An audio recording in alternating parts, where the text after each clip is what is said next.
چند پیسوں کے عوض آپ مجھے چاہے خریدنے کی کوشش کر رہے ہیں، لیکن میں بھی ذات کا باجوہ ہوں، ٹھیک ہے؟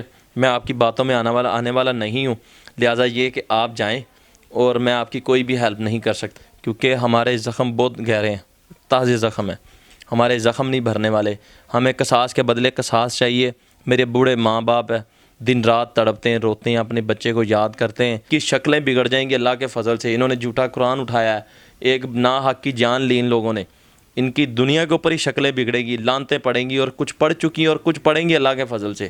السلام علیکم ناظرین، میں ہوں آپ کا ہوسٹ عزیز چودھری، آپ دیکھ رہے ہیں گلوبل میڈیا نیٹ ورک۔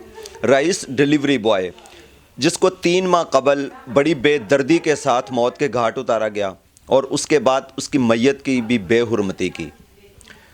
رئیس کے بھائی بڑے میرے ساتھ موجود ہیں، ان سے اس کیس کے متعلق اپڈیٹ لیتے ہیں کہ کیا ان کو انصاف ملا ہے اور پولیس کتنا ان کے ساتھ کارپوریٹ کر رہی ہے۔ السلام علیکم۔ وعلیکم السلام جی۔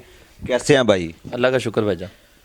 سننے میں آیا کہ آپ کو کچھ تھریٹس آ رہے ہیں اور اس کے علاوہ وہ کچھ آفرز آ رہی ہیں کہ جی ہمیں معاف کر دیا جائے کچھ پیسوں کے عوض، یا اس کے علاوہ کیا اطلاعات ہیں اس میں؟ بھائی پہلی بات تو آپ کی یہ کہ تھریٹس وغیرہ کچھ اس طرح کی کوئی بات نہیں، کوئی معاملات نہیں۔ ہم اللہ کا شکر ہے آزاد گھوم رہے ہیں، پھر رہے ہیں، ان کی طرح قید تو نہیں کاٹ رہے، نہ ہم نے کوئی اس طرح کا کوئی جرم تو نہیں کیا، ٹھیک ہے؟ ہم لوگ آزاد گھوم رہے پھر رہے ہیں، اللہ کا لاکھ کروڑ بار شکر ہے، ٹھیک ہے؟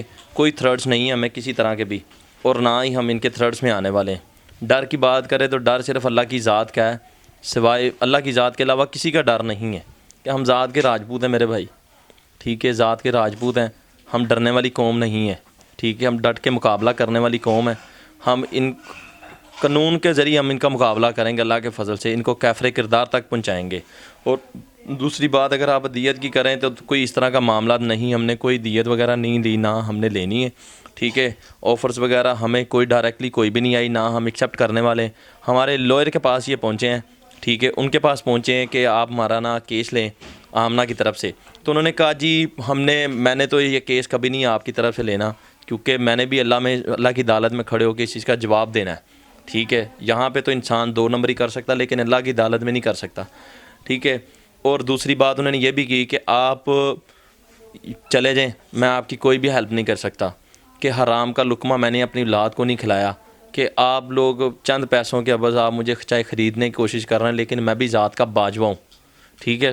میں آپ کی باتوں میں آنے والا نہیں ہوں، لہٰذا یہ کہ آپ جائیں اور میں آپ کی کوئی بھی ہیلپ نہیں کر سکتا۔ انہوں نے کہا جی آپ کوئی ان کا کوئی معتبر بندہ ان کا کون سا ہے، ان سے ہماری بات کروا دیں، ٹھیک ہے؟ ان کے ساتھ کوئی پیچ اپ کروا دیں، کوئی پیچ اپ کی بات کریں آپ ان کے ساتھ۔ تو انہوں نے کہا یار میرا ضمیر زندہ، میرا ضمیر نہیں مرا ہوا، ٹھیک ہے؟ اور نہ ہی انہوں نے پیچ اپ کرنا آپ کے ساتھ، میں ان کے خاندان کو جانتا ہوں، وہ فیملیز کو کیا، میں ان کے پورے خاندان کو جانتا ہوں کہ انہوں نے آپ کے ساتھ کوئی کچھ بھی نہیں کرنا، انہوں نے ان کو پھانسی پہ لٹوا کے رہنا انشاءاللہ۔ وکیل کے علاوہ آپ کے پاس بھی کچھ لوگ اگر کچھ آئے ہیں اس چیز کے لیے، یا کہ نہیں ہمارے پاس ڈائریکٹلی کوئی بھی نہیں آیا، اور پہلی بات یہ کہ ہمارے پاس کوئی آئے بھی نہ، کیونکہ ہمارے زخم بہت گہرے ہیں، تازے زخم ہیں، ہمارے زخم نہیں بھرنے والے، ہمیں قصاص کے بدلے قصاص چاہیے۔ میرے بوڑھے ماں باپ ہیں، دن رات تڑپتے ہیں، روتے ہیں، اپنے بچے کو یاد کرتے ہیں۔ یہ 3را مہینہ ہونے والا ہے میرے بھائی، ٹھیک ہے؟ اور میرے ماں باپ دن رات ان کو نا جھولیاں اٹھا کے ایسے بددعائیں دیتا ہے یہ دونوں ملزموں کو، اور وہ کیا ہمارا پورا خاندان دیتا ہے، پوری دنیا میں دیکھنے والے جو لوگ، جن لوگوں کے ضمیر زندہ ہے نا، وہ لوگ جھولیاں اٹھا کے بددعائیں دیتے ہیں ان لوگوں کو، دونوں کو، اور انشاءاللہ بددعائیں لگیں ان کو اور لگیں گی بھی۔ دنیا میں آپ دیکھیں ان کے ساتھ ہوتا کیا ہے، اللہ کی لاٹھی بڑی بے آواز ہوتی ہے، کہ قرآن جو ہوتا ہے نا وہ سچ کو بھی مارتا ہے، جھوٹے کو بھی مارتا ہے۔ انہوں نے قرآن اٹھایا، جھوٹا قرآن، اس خاتون نے قرآن ہم بھی پڑھے الحمدللہ، اتنی رسپیکٹ ہے، وہ ایک واحد کتاب ہے جس پہ ہمارا ایمان شروع ہوتا ہے، اسی پہ ہمارا ایمان ختم ہوتا ہے، ٹھیک ہے؟ یہ تو جھوٹے مکار لوگ ہیں، ان کا کوئی دین مذہب نہیں، یہ نہ تو مجھے انسان لگتے، یہ درندے ہیں، اور ان کو ہم نے کبھی معاف نہیں کیا، نہ کرنا ہے، اور نہ ہی کرنے والے ان کو معاف۔ یہ کیفر کردار تک پہنچا کے چھوڑیں گے انشاءاللہ ان کو۔ اور جیل کے کچھ حالات واقعات بتائیے، آپ کو تو پتہ ہی ہوگا کیونکہ آپ گئے ہیں وہاں پہ جیل میں۔ جیل بھائی ہم تو نہیں گئے، ٹھیک ہے؟ ہمیں آپ اگر حالات و واقعات کا پوچھیں تو آپ میڈیا حضرات ہم سے زیادہ جانتے ہیں کہ آپ کی فیلڈ ہے، ٹھیک ہے، آپ کرائم سٹوریاں کرتے ہیں، آپ کی فیلڈ ہے، آپ ہم سے بہتر سمجھتے ہیں کہ جیل کے کیا حالات و واقعات ہوتے ہیں، وہاں پہ کیسی سزائیں ملتی ہیں، وہاں پہ کیا کیا چیزیں صاف کرنی پڑتی ہیں ہر روز. سننے میں تو میں آیا بہت ٹف لائف ہے ان کی اس وقت، اور وہ اسی چیز کو لے کے ہی وہ اپروچ کرنے کی کوشش کر رہے ہیں کہ شاید ہمارا پیچ اپ ہو جائے.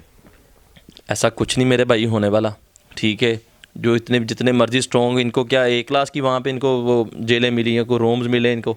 ٹھیک ہے، وہ ایک عام قیدی کی طرح وہاں پہ ان کو سہولتیں ملی ہیں.